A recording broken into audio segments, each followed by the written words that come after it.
Nous sortons satisfaits d'une audience avec la présentation de Diamaguène HLM Léona qui a bien voulu partager ces moments d'échange, d'information, de sensibilisation sur la thématique que l'antenne publique Ce que vous payez compte aborder dans cette troisième phase afin de pouvoir sensibiliser davantage les populations, surtout l'aspect genre face à la transition énergétique. Et je pense qu'à partir de cette rencontre, ça nous a permis de recueillir beaucoup d'avis, et maintenant des femmes et des jeunes,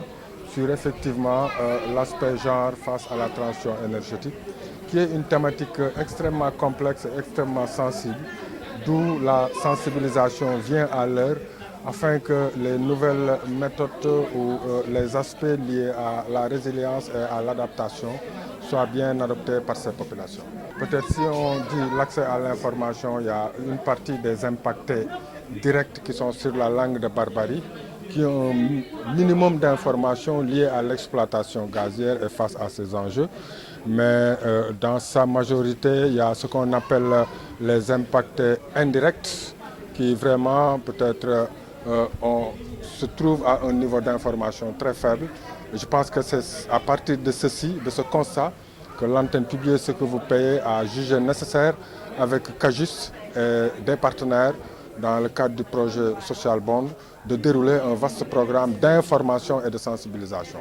Je pense que cette première sortie vraiment a été une sortie très positive parce que les populations ont eu un minimum d'informations. Ils commencent maintenant à s'intéresser un peu sur l'exploitation gazière, à se faire des questionnements et à retrouver ou obtenir des questions tant soit peu vraiment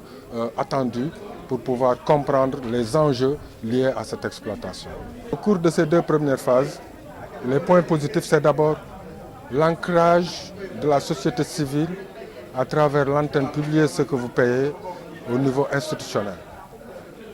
C'est un aspect important, c'est un point important. Si on comprend que la gestion de l'exploitation gazière se manifeste au niveau macro, avec l'État et le COSGAZ, il n'y a pas cette gestion décentralisée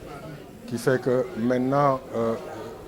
Saint-Louis peut se sentir un peu soulagé avec cette position dont la société civile vient de bénéficier